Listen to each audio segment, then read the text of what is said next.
नमस्कार. चला तर आज आपण बघणार आहोत श्रावण स्पेशल कोथिंबीर वडी. एकदम खमंग आणि कुरकुरीत अशी ही होते. त्यासाठी आज आपण अजिबात बेसनाचा वापर केलेला नाही आहे किंवा मुगाची डाळसुद्धा वापरलेली नाही आहे. तर बेसन किंवा मुगाची डाळ न वापरता महिनाभर टिकणारी अगदी खमंग आणि कुरकुरीत अशी कोथिंबीर वडी बघण्यासाठी रेसिपीला सुरुवात करूया. तर आजची कोथिंबीर वडी नेहमीपेक्षा थोडीशी वेगळी आहे. आज आपण इथे बेसन अजिबात वापरणार नाही आहोत. तर मी इथे घेतलेली आहे 1 कप चणा डाळ किंवा हरभऱ्याची डाळ. तर आपल्याला ही चणा डाळ जवळपास 4 ते 5 तासांसाठी भिजत घालायची आहे. जर तुम्हाला दुपारी 10 ते 11, 12च्या दरम्यान जर कोथिंबीर वडी करायची असेल तर सकाळी 6 ते 7 वाजता तुम्ही अशा पद्धतीने डाळ भिजत घालू शकता. 5 ते 6 तास छान ही भिजली पाहिजे. त्यानंतर डाळ आपण व्यवस्थितपणे स्वच्छ धुवून घेतली आहे. त्यानंतर याच्यामध्ये 1 ते 1.5 ग्लास पाणी घालून आपण याला आता 4 ते 5 तासांसाठी छान भिजत घालूया. ते 5 तासानंतर बघू शकता डाळ आपली मस्तपैकी छान इथे पाण्यामध्ये सोक झालेली आहे. अजिबात डाळ इथे थोडीशी आतमध्ये याची कसर राहायला नको. व्यवस्थित छान आतपर्यंत छान भिजली पाहिजे, म्हणजे मिक्सरला याची व्यवस्थितपणे भरड तयार होईल. आता आपण ही जी डाळ आहे ती 5 मिनिटांसाठी चाळणीवरती अशा पद्धतीने निथळत ठेवूया, कारण याच्यामध्ये पाणी आपल्याला अजिबात नको आहे. त्यासोबतच आपण इथे एक मोठी अशी जुडी कोथिंबीर निवडून घेतलेली आहे. कोथिंबीर निवडताना खूप जास्त जाड त्याची देठं घ्यायची नाही, खूप जास्त पानंसुद्धा घ्यायची नाही. कोवळी देठं घेतली तर चालतात. कोथिंबीर स्वच्छ पाण्याने छान धुवून घेतलेली आहे आणि त्यातलंसुद्धा पाणी आपण कापडावरती थोडा वेळ पसरून ठेवायची. पाणी एक्स्ट्रा याच्यामध्ये राहायला नको. आणि शक्य होईल तेवढी बारीक आपल्याला कोथिंबीर अशा पद्धतीने चिरून घ्यायची. ह्याच्यामध्ये मोठी देठं किंवा मोठी जर कोथिंबीरीची पानं राहिली तर मग आपली कोथिंबीर वडी जेव्हा तयार होते तेव्हा आपण चिरताना ती मध्येच तुटते किंवा तिचा चुरा होतो. तसं होऊ नये म्हणून आपल्याला कोथिंबीर एकदम बारीक चिरायची. आता मिक्सरच्या भांड्यामध्ये आपण ही जी भिजलेली हरभऱ्याची डाळ किंवा चणा डाळ आहे व्यवस्थितपणे पाणी याच्यामध्ये नाही घातलं तरीही चालेल. 1-2 चमचे पाणी घालू शकता, पण डाळ भिजलेली असल्यामुळे पाणी घालायची गरज पडत नाही. छान आपल्याला मध्ये मध्ये चमच्याने मिक्स करत अशा पद्धतीने ही डाळ बारीक करून घ्यायची आहे. खूप फाईन पेस्ट बनवायची नाही आणि पाणी याच्यामध्ये शक्यतोवर घालूच नका. अर्धा ते 1 चमचा घालू शकता. मी याच्यामध्ये पाणी घातलेलं नाही आहे. तर अशा पद्धतीने आपण डाळ छान बारीक तयार करून घेतली आहे, वाटून घेतली आहे. आता शेवटची जी बॅच आहे डाळीची ती आपली बाकी आहे. त्या डाळीमध्ये आपल्याला इथे थोडेसे मसाले किंवा लाल मिरची, कोथिंबीर, जिरं घालायचं आहे. शेवटच्या बॅचमध्ये घालायचं म्हणजे डाळीमध्ये व्यवस्थित मिक्स होतं. आता याच्यामध्ये 7 ते 8 हिरव्या मिरच्या घातलेल्या आहेत. तुम्ही तुमच्या तिखट आवडीप्रमाणे घालू शकता. 1 टीस्पून मी इथे जिरं घातलेलं आहे. त्यानंतर आपण इथे 8 ते 10 लसणाच्या पाकळ्या घालणार आहोत. लसूण थोडासा जास्त घातला की कोथिंबीर वडी खायला मस्त खमंग आणि रुचकर लागते.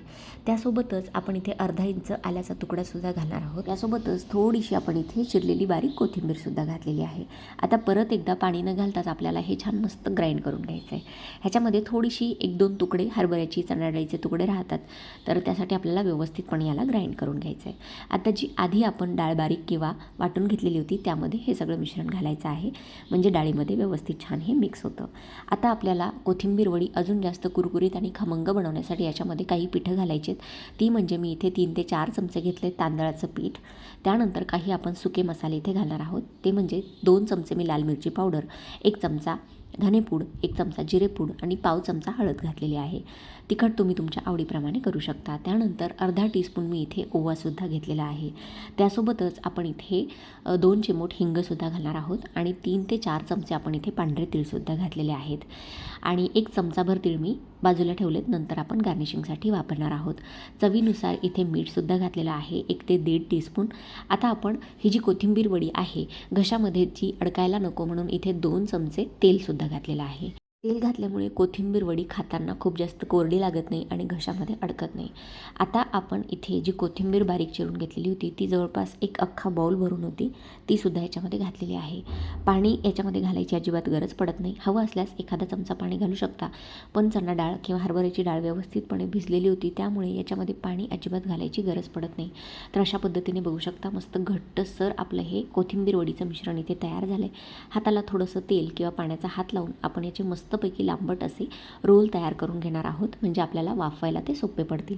जर तुम्हाला अशा पद्धतीने रोल करून कोथिंबीर वडी करायची नसेल तर तुम्ही कुठल्याही एखाद्या तेल लावलेल्या ताटामध्ये, प्लेटमध्ये हे जे मिश्रण आहे व्यवस्थितपणे छान बर्फीसारखं खाली थापायचं आणि ते ताटच नंतर वाफवायला ठेवायचं, म्हणजे आपली कोथिंबीरीच्या वड्या किंवा बर्फीसारखा आकार त्याला देता येतो. आता मी इथे अशा पद्धतीने हे रोल तयार करून घेतलेत. एका ताटामध्ये थोडेसे तीळ खाली टाकलेले होते, त्यामध्ये हे अशा पद्धतीने फिरवून घ्यायचा रोल, म्हणजे वरती मस्तपैकी छान याला तीळ चिकटले जातात. आता वाफवण्यासाठी एका स्टीलच्या चाळणीमध्ये आपण थोडंसं तेल खाली लावलेलं आहे. त्यानंतर हे कोथिंबीर वडीचे रोल याच्यावरती ठेवून द्यायचे. वाफवण्यासाठी एका कढईमध्ये 1 ते 1.5 ग्लास पाणी छान उकळतं गरम होण्यासाठी आधीच ठेवलेलं होतं. पाणी छान उकळलं की याच्यावरती चाळणी आपली ठेवून द्यायची आहे आणि त्यानंतर आपल्याला 15 ते 16 मिनटं ही कोथिंबीर वडी जी आहे ती व्यवस्थितपणे छान वाफवून घ्यायची आहे. 15 ते 16 मिनटानंतर याच्यामध्ये टूथपिक घालून चेक केल्यास बघू शकता एकदम क्लीन आली आहे. म्हणजे आपली कोथिंबीर वडी आतपर्यंत छान व्यवस्थितपणे इथे स्टीम झालेली आहे, वाफवून तयार आहे. आणि इथे अजून एक गोष्ट लक्षात ठेवा ती म्हणजे कोथिंबीर वडीचे हे जे रोल आहे पूर्णपणे थंड झाल्यानंतरच आपल्याला याची कटिंग करायची आहे. अशा पद्धतीने मस्तपैकी वड्या कट करून घ्यायच्या. गरम गरम असतानाच आपण जर याच्या वड्या पाडल्या किंवा चाकूने याला कापलं तर मग काय होतं, चाकूला ते मिश्रण चिकटलं जातं आणि वड्या व्यवस्थितपणे कापल्या जात नाही. आता आपल्या भरपूर अशा कोथिंबीर वड्या इथे तयार झालेल्या आहेत. या तुम्ही फ्रीजमध्ये अगदी 20 ते 25 दिवस महिनाभर स्टोअर करू शकता. हवं तेव्हा याला तळून तुम्ही खाऊ शकता. पण आता मी यातल्या थोड्याशा कोथिंबीर वड्या इथे अशा पद्धतीने तेलामध्ये फ्राय पॅनमध्ये मी थोडंसं तेल घातलं आहे. शॅलो फ्राय करते आहे. तुम्हाला हवं असल्यास तुम्ही याला डीप फ्राय म्हणजे तेलामध्ये तळूनसुद्धा काढू शकता. मी इथे थोडंसं तेल घातलं आहे 3 ते 4 चमचे. तेल व्यवस्थित छान गरम झालं की मस्त दोन्ही बाजूंनी आपण याला खमंग आणि कुरकुरीत सोनेरी रंग येईपर्यंत छान तळून घेणार आहोत. यानंतर वरतून थोडेसे तीळसुद्धा घातलेले आहेत. तिळाचा एक क्रंच वेगळाच आपल्या कोथिंबीर वडीमध्ये लागतो.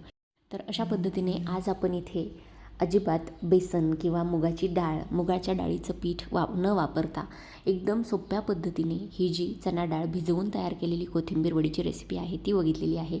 आणि एकदा तरी अशा पद्धतीने नक्की करून बघा. एक्स्ट्रा कुरकुरीत होते ही कोथिंबीर वडी. म्हणजे आपण बेसन वापरून जी कुरकुरीत वडी तयार करतो त्यापेक्षाही जरा जास्त कुरकुरीत आणि खमंग होते, कारण आपण याच्यामध्ये भिजवलेली डाळ वापरलेली आहे.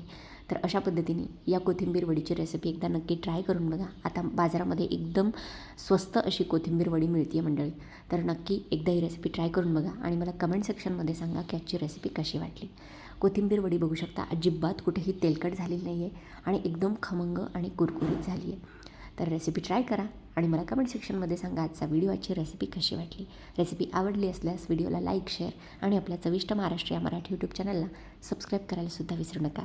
चला भेटूया पुढच्या व्हिडिओमध्ये. तोपर्यंत धन्यवाद. Thanks for watching. Take care. Bye bye.